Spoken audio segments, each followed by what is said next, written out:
નમસ્કાર વિદ્યાર્થી મિત્રો, એકવાર આપણે ફરીથી નવા વિડીયોની અંદર હું મહેન્દ્રભાઈ ગોસ્વામી પાયોનિયર સ્કૂલ તરફથી અહીંયા તમને સ્વાગત કરું છું. આપણે આજે વિદ્યાર્થી મિત્રો ધોરણ 8 ગણિત ચેપ્ટર નંબર 1 સમય સંખ્યાઓ વિશે ભણવાના છીએ. તો વિદ્યાર્થી મિત્રો, સમય સંખ્યાઓ આપણે શીખીએ એની પહેલા કેટલીક સંખ્યાઓ આપણે ધ્યાનમાં રાખવાની છે. તો એ જે સંખ્યાઓ છે એને આપણે પહેલા સમજી લઈશું. પહેલી સંખ્યાઓ આપણી છે પ્રાકૃતિક સંખ્યાઓ.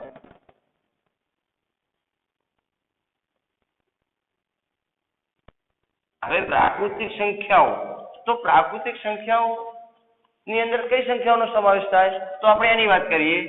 તેમાં ધન પૂર્ણાંક સંખ્યાઓનો સમાવેશ થાય. કેવી? ધન પૂર્ણાંક સંખ્યાઓ જેની શરૂઆત 1 થી થાય. 1 2 3 4 ... તો કહેવાનો મતલબ વિદ્યાર્થી મિત્રો એ છે કે પ્રાકૃતિક સંખ્યાની શરૂઆત 1 થી થશે અને અનંત સુધી, એટલે કે ધન પૂર્ણાંક સંખ્યાઓનો સમાવેશ થાય. પ્રાકૃતિક સંખ્યા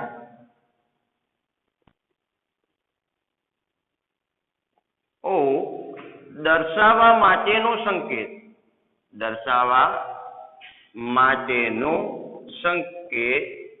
તો પ્રાકૃતિક સંખ્યા દર્શાવવા માટેનો સંકેત છે કેપિટલ N. કયો છે વિદ્યાર્થી મિત્રો? Capital N. હવે આગળ સૌથી નાની પ્રાકૃતિક સંખ્યા, સૌથી નાની પ્રાકૃતિક સંખ્યા ખાલી જગ્યા છે. તો વિદ્યાર્થી મિત્રો, સૌથી નાની પ્રાકૃતિક સંખ્યા કઈ છે? 1. કારણ કે ધન પૂર્ણાંક સંખ્યાઓની શરૂઆત 1 થી થાય છે અને અનંત સુધી છે, એટલે સૌથી નાની શરૂઆત ક્યાંથી થઈ? 1 થી. તો સૌથી નાની સંખ્યા કઈ મળી આપણને? 1.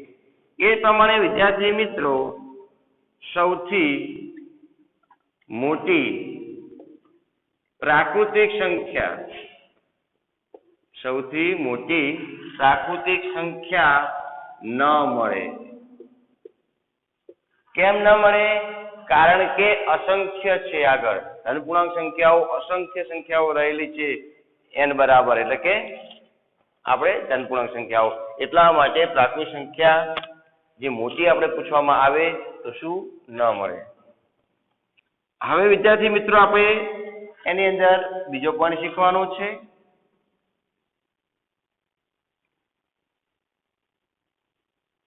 પૂર્ણ સંખ્યાઓ. તો વિદ્યાર્થી મિત્રો, પૂર્ણ સંખ્યાની આપણે વાત કરીએ તો જેમ ધન પૂર્ણાંક સંખ્યાઓમાં શરૂઆત 1 થી થતી હતી, એ જ પ્રમાણે પૂર્ણ સંખ્યાઓમાં શરૂઆત 0 થી થશે. તો પૂર્ણ સંખ્યાઓ 0 1 2 3 ... એટલે કે પૂર્ણ સંખ્યાઓની શરૂઆત ક્યાંથી થશે? 0 થી. તો વિદ્યાર્થી મિત્રો, તમને કહેવામાં આવે કે પૂર્ણ સંખ્યાઓની શરૂઆત ક્યાંથી થાય? તો 0 થી થાય. તો સૌથી નાની પૂર્ણ સંખ્યા ખાલી જગ્યા છે તો શું આવશે વિદ્યાર્થી મિત્રો? 0, એટલે કે 0. એ જ પ્રમાણે સૌથી મોટી પૂર્ણ સંખ્યા, તો એ જ અનંત સુધી છે, એટલે શું થશે? ન મળે. તો વિદ્યાર્થી મિત્રો, સૌથી મોટી પૂર્ણ સંખ્યા પણ મળતી નથી, કારણ કે અસંખ્ય સંખ્યાઓ રહેલી છે એટલા માટે.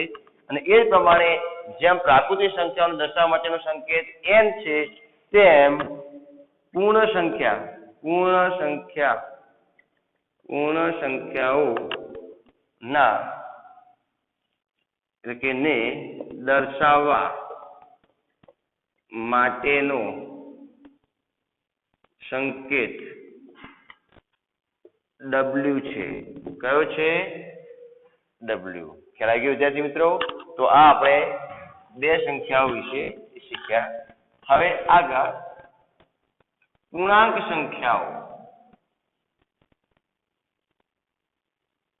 તો પૂર્ણાંક સંખ્યાઓની આપણે વાત કરીએ તો પૂર્ણાંક સંખ્યાઓની અંદર ઋણ સંખ્યાઓનો સમાવેશ થાય, શૂન્યનો સમાવેશ થાય અને ધન પૂર્ણાંક સંખ્યાઓનો સમાવેશ થાય. તો અહીં આપણે લખી શકીએ કે પૂર્ણાંક સંખ્યાઓમાં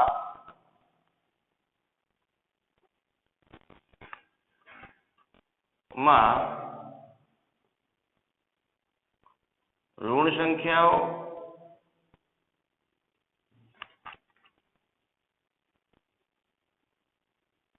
શૂન્ય અને ધન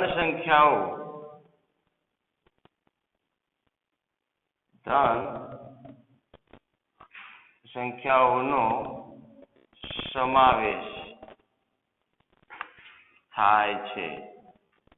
ખ્યાલ આવી ગયો વિદ્યાર્થી મિત્રો? એ પૂર્ણાંક સંખ્યામાં ઋણ સંખ્યાઓ, શૂન્ય અને ધન પૂર્ણાંક સંખ્યાઓનો સમાવેશ થાય. તો પૂર્ણાંક સંખ્યાઓમાં કઈ સંખ્યા? તો આ આપણે લખ્યું ઋણ સંખ્યાઓ, તેને આપણે દર્શાવીએ આંકડામાં. તો પૂર્ણાંક સંખ્યાઓ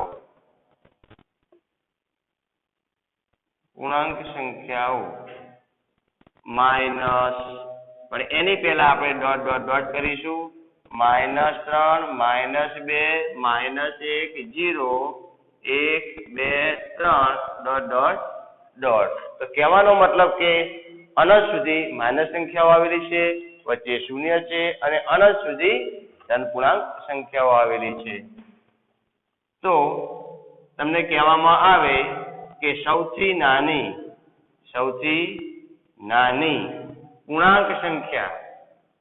પૂર્ણાંક સંખ્યા તો શું આવશે? ન મળે. કારણ કે સૌથી નાની પણ કેવી છે? અનંત સુધી છે.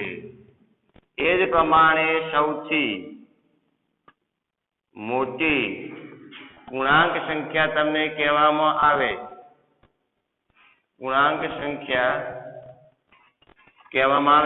તો એ પણ ન મળે, કારણ કે એ પણ અનંત સુધી છે. ખ્યાલ આવી ગયો વિદ્યાર્થી મિત્રો? તો ડાબી બાજુ ઋણ સંખ્યાઓ પણ અનંત સુધી છે, જમણી બાજુ ધન પૂર્ણાંક સંખ્યાઓ પણ અનંત સુધી છે. હવે આગળ આપણે વાત કરીએ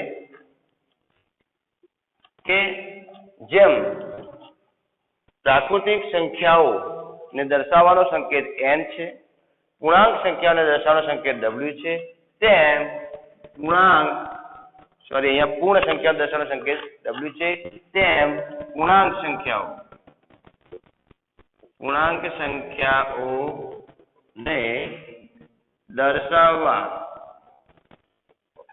માટેનો સંકેત ખાલી જગ્યા છે. તો વિદ્યાર્થી મિત્રો એનો જવાબ આવશે કેપિટલ Z. ખ્યાલ આવી ગયો વિદ્યાર્થી મિત્રો? તો આપણે આ ત્રણ સંખ્યાઓ વિશે શીખ્યા: પ્રાકૃતિક સંખ્યાઓ, પૂર્ણ સંખ્યાઓ અને પૂર્ણાંક સંખ્યાઓ. હવે આપણો ચોથો પોઈન્ટ સમય સંખ્યાઓ. તો વિદ્યાર્થી મિત્રો સમય સંખ્યાઓની આપણે વાત કરીએ તો જે સંખ્યાઓને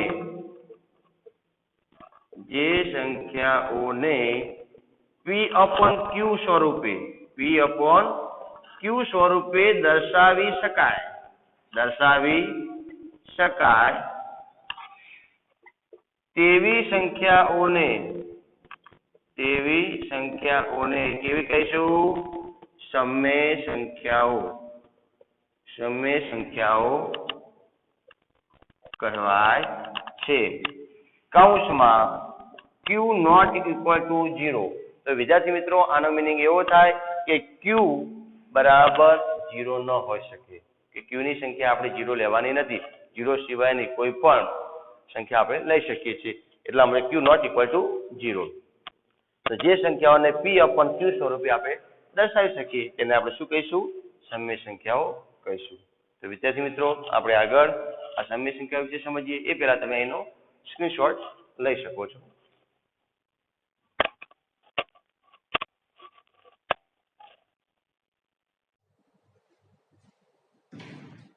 તો વિદ્યાર્થી મિત્રો આપણે આગળ સમય સંખ્યાઓ વિશેની વ્યાખ્યા સમજ્યા કે જે સંખ્યાઓને p/q સ્વરૂપે આપણે દર્શાવી શકીએ તેને સમય સંખ્યા કહેવાય. હવે એના ઉદાહરણ આપણે સમજી લઈએ કે 3/5 2 0 -8/3 આ બધી સંખ્યાઓ આવી સંખ્યાઓ કેવી છે? સમય સંખ્યાઓ. લાગે છે મિત્રો? તો આમાં બીજો પોઈન્ટ પણ આપણે લખી શકીએ કે સમય સંખ્યાઓમાં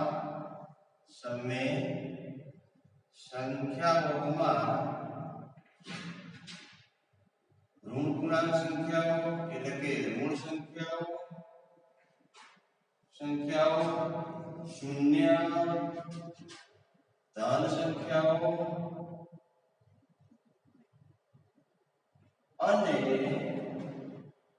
અપૂર્ણાંક સંખ્યાઓનો સમાવેશ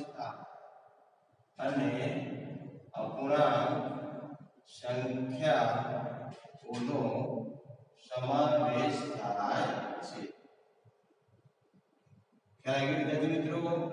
તો આપણે આ સમય સંખ્યાઓ વિશે સમજ્યા. હવે આ ચાર સંખ્યાઓ વિશે આપણે શીખ્યા. નંબર 1 પ્રાકૃતિક સંખ્યાઓ, નંબર 2 પૂર્ણ સંખ્યાઓ, નંબર 3 આપણી જે હતી પૂર્ણાંક સંખ્યાઓ અને નંબર 4 સમય સંખ્યાઓ, જે આપણા આ ચેપ્ટરનું નામ છે. તો હવે શરૂઆત કરીએ નવા પોઈન્ટની. તો નવો પોઈન્ટ છે આપણો સમૃદ્ધતા. તો વિદ્યાર્થી મિત્રો, તમને પ્રશ્ન થાય કે સાહેબ સમૃદ્ધતા એટલે શું? તો સમૃદ્ધતા એટલે લાગુ પડતું છે, બરોબર? કે કઈ સંખ્યાઓને એ નિયમ લાગુ પડે છે કે નહીં. તો સમૃદ્ધતા એક નિયમ જ છે, સમૃદ્ધતા લાગુ પડે. તો સમૃદ્ધતાના કોઈ ગુણધર્મો સમજીએ. તો આ સમૃદ્ધતા વિશે આપણે અલગ અલગ સંખ્યાઓને લાગુ પડે છે કે નિયમ એ જોઈ લઈએ. તો પહેલી આપણે સંખ્યાઓ લઈએ પૂર્ણ સંખ્યાઓ.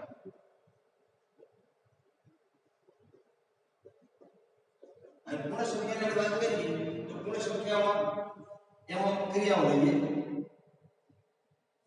પહેલી ક્રિયા આપણે લઈએ સરવાળાની ક્રિયા.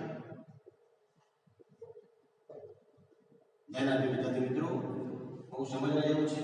તો સરવાળાની ક્રિયા આપણે એક ઉદાહરણ લઈએ.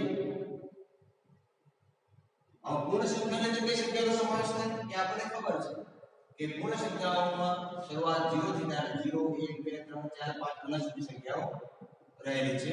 તો આપણે કોઈ પણ સંખ્યા વિદ્યાર્થી મિત્રો તમે બોલો, ધારો કે તમે સંખ્યા બોલ્યા 5, સરવાળાની ક્રિયા એટલે પ્લસ. તમે બોલ્યા ધારો કે 0, 5 + 0 = 5. શું મળે? આપણે સંખ્યા મળી 5. તો 5 એ ધન પૂર્ણાંક સંખ્યા છે, જે શેમાં સંગ્રહાયેલી છે? પૂર્ણ સંખ્યામાં. તો આપણે એક એક્ઝામ્પલ લીધું. બીજું એક્ઝામ્પલ આપણે લઈ શકીએ વિદ્યાર્થી મિત્રો.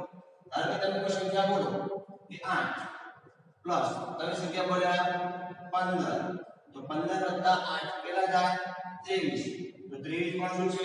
ધન પૂર્ણ સંખ્યા શેમાં સંગ્રહાયેલી છે? પૂર્ણ સંખ્યામાં સંગ્રહાયેલી છે. હા, તો આ પણ સમૃદ્ધ છે. તો વિદ્યાર્થી મિત્રો, નીચે શું લખવાનું કે પૂર્ણ સંખ્યાઓ સરવાળાની ક્રિયા માટે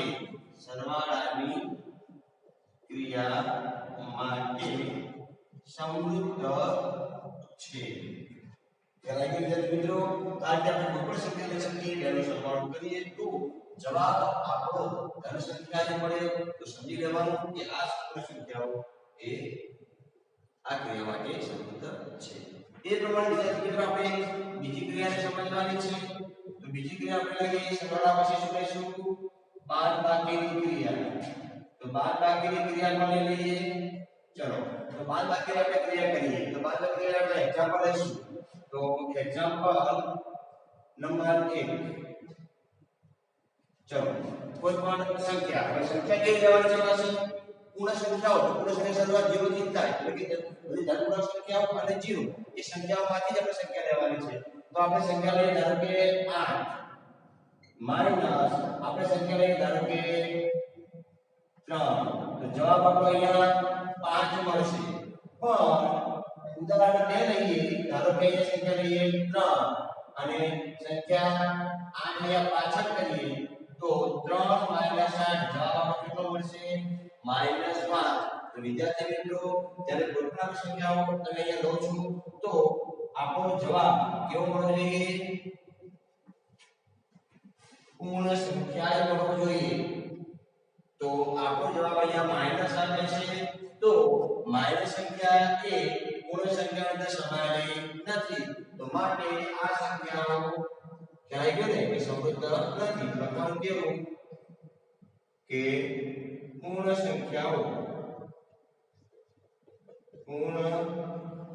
સંખ્યાઓ કઈ ક્રિયા બાદબાકીની ક્રિયા માટે સમૃદ્ધ નથી અને કે વિદ્યાર્થી મિત્રો એ જ પ્રમાણે આપણે નંબર 3 કઈ ક્રિયા કરીશું ગુણાકારની તો ગુણાકારની પણ ક્રિયા આપણે કરીએ તો ગુણાકારની ક્રિયામાં આપણે એક્ઝામ્પલ લઈ લઈશું ચલો એક એક્ઝામ્પલ તો આપણે ગુણાકારની ક્રિયા કરીએ પણ સંખ્યા કઈ લેવાની છે પૂર્ણાંક સંખ્યાઓ પૂર્ણ સંખ્યાઓ તો સંખ્યા આપણે ધારો કે લઈએ 7 ગુણ્યા 3 કેટલા થશે 21 ધારો કે 3 ને આપણે આગળ લાવીએ 7 ને પાછળ લઈએ 7 તારી 21 તો આપણે શું મળ્યું પૂર્ણ સંખ્યા જ મળી વિદ્યાર્થી મિત્રો આમાં પણ આપણે શું લખી શકીએ કે પૂર્ણ સંખ્યાઓ ગુણાકારની ક્રિયા માટે સમૃદ્ધ છે એટલે મિત્રો એ જ પ્રમાણે આપણે ક્રિયા નંબર 4 ભાગાકારની ક્રિયા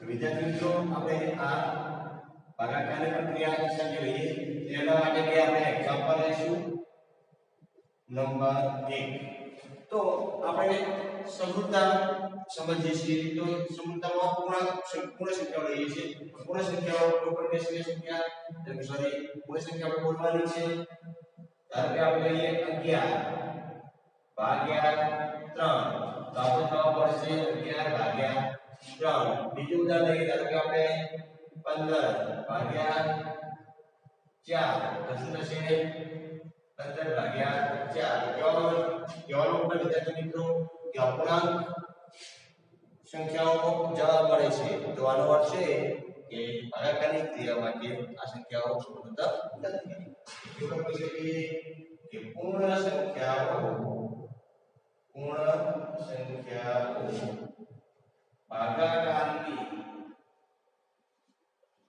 ભાગાકારની ક્રિયા માટે સમૃદ્ધ નથી અને વિદ્યાર્થી મિત્રો તો આપણે આ સમૃદ્ધતાની 4 ક્રિયાઓ પૂર્ણ સંખ્યાઓ માટે શીખ્યા જેમાં પૂર્ણ સંખ્યાઓ આપણે કહી શકીએ કે સરવાળાની ક્રિયા માટે સમૃદ્ધ છે બાદબાકીની ક્રિયા માટે સમૃદ્ધ નથી ગુણાકારની ક્રિયા માટે સમૃદ્ધ છે અને ભાગાકારની ક્રિયા માટે સમૃદ્ધ નથી વિદ્યાર્થી મિત્રો આનો તમે સ્ક્રીનશોટ લઈ શકો છો ત્યાર પછી આપણે આગળ નવી ક્રિયા પર જઈએ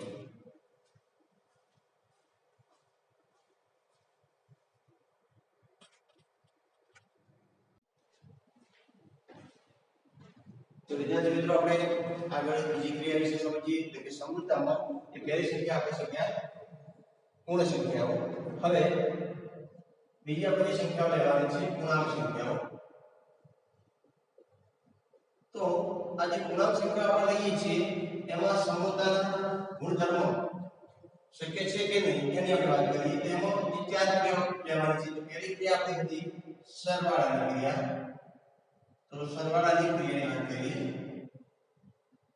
તો એમાં પણ આપણે એક્ઝામ્પલ લઈશું વિદ્યાર્થી મિત્રો કે જેથી આપણને વધારે ખ્યાલ આવે તો એક્ઝામ્પલ આપણે 1 કે સરવાળાની ક્રિયા એમાં પૂર્ણાંક સંખ્યાઓ તો પૂર્ણાંક સંખ્યાઓમાં કઈ સંખ્યાનો સમાવેશ થાય એ વિદ્યાર્થી મિત્રો અહીંયા હું લખી દઉં છું કે -2 ડોટ ડોટ આ ડોટ ડોટ છે -2 -1 0 1 2 અને આ ડોટ ડોટ તો એ પ્રમાણે આ બે સંખ્યાઓ અહીંયા લખી દીધી જેથી તમને ખ્યાલ આવે હવે સરળ ક્રિયા કરીએ તો પૂર્ણાંક સંખ્યાઓ આપણે લેવાની છે તો ધારો કે -2 આપણે લઈ શકીએ અહીંયા સરવાળાની નિશાની પ્લસ એટલે ધારો કે -8 તો -2 પ્લસ -8 તો બંનેનો સરવાળો શું થશે -10 એ પ્રમાણે ઉદાહરણ આપણે 2 લઈએ કે 0 + 6 કેટલા થાય 6 તો વિદ્યાર્થી મિત્રો આના પર તમને ખ્યાલ આવી ગયો કે -10 એ પણ દશમાયેલા છે 6 પણ દશમાયેલા છે આથી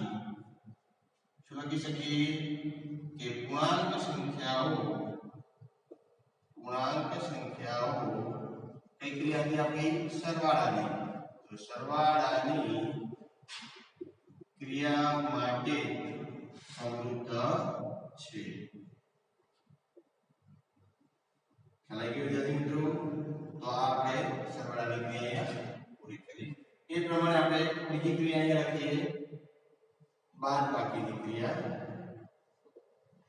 તો બાદબાકીની ક્રિયામાં પણ આપણે એના એક્ઝામ્પલ બે લઈશું તો એક્ઝામ્પલ આપણે એક સંખ્યાઓ આપણે અહીંયા લેવાની છે કોઈ પણ માઇનસ સંખ્યા કોઈ પણ ધન સંખ્યા અને શૂન્ય પણ લઈ શકીએ છીએ તો ધારો કે 15 - 4 જવાબ મળશે 11 ત્રીજી સંખ્યા આપણે લઈએ -9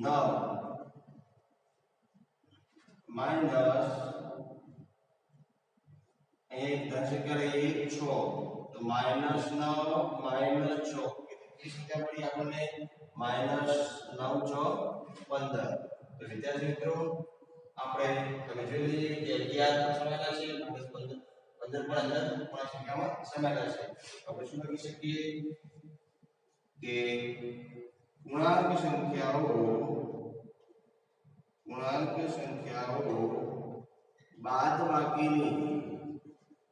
બાદબાકીની ક્રિયા માટે સમૃદ્ધ છે એ પ્રમાણે વિદ્યાર્થી મિત્રો આપણે આગળ ત્રીજી ક્રિયા ગુણાકારની ક્રિયા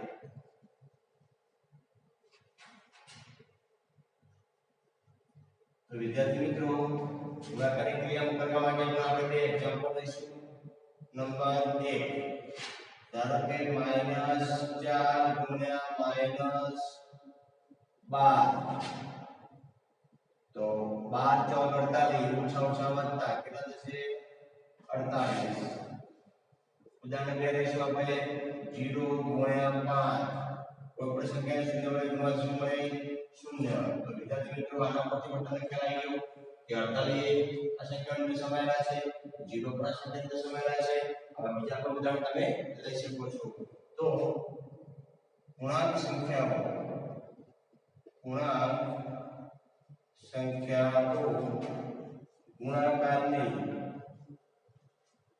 ગુણાકારની ક્રિયા માટે સમૃદ્ધ છે કારણ કે મિત્રો હવે આપણે ચોથી ક્રિયા છે કઈ ક્રિયા ભાગાકારની ક્રિયા ભાગાકારની ક્રિયા પણ આપણે સમજી લઈએ તો એના માટે પણ આપણે બે એક્ઝામ્પલ લઈશું નંબર 1 ધારો કે આપણે સંખ્યા લખીએ 3/4 તો આપણને જવાબ મળશે 3/4 બીજી સંખ્યા લખીએ 4/9 તો 4/9 તો વિદ્યાર્થી મિત્રો આના ઉપર તમને ખ્યાલ આવી જાય કે આપણી જે સંખ્યાઓ છે તો અનસંખ્યિત ધન સંખ્યાઓ અને સંખ્યિત ઋણ સંખ્યાઓ અને શૂન્ય પણ આનો જવાબ આપણને અપૂર્ણાંક સ્વરૂપમાં મળે છે તો વિદ્યાર્થી મિત્રો અપૂર્ણાંક સંખ્યાઓ સમય સંખ્યાઓમાં સમાયેલી છે પૂર્ણાંક સંખ્યાઓમાં સમાયેલી નથી તો વિદ્યાર્થી મિત્રો આ શું થશે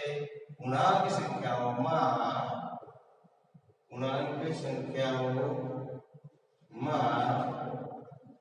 ભાગાકારની ક્રિયા કે પૂર્ણાંક સંખ્યાઓ ભાગાકારની ક્રિયા માટે સમૃદ્ધ નથી. ખ્યાલ આવી ગયો વિદ્યાર્થી મિત્રો? તો આ રીતે આપણે અહીંયા પૂર્ણાંક સંખ્યાઓની સમૃદ્ધતાના ગુણધર્મો વિશે પણ સમજ્યા. હવે નવા વિડિયોની અંદર આપણે આગળ સમય સંખ્યાઓના સમૃદ્ધતાના ગુણધર્મો વિશે સમજીશું. તો જો વિદ્યાર્થી મિત્રો મારો વિડિયો તમને ગમ્યો હોય અને તમે મને પસંદ કરતા હોય તો લાઈક કરવાનું, શેર કરવાનું અને સબસ્ક્રાઇબ કરવાનું ના ભૂલશો. હવે વિદ્યાર્થી મિત્રો આનો તમે સ્ક્રીનશોટ લઈ શકો છો.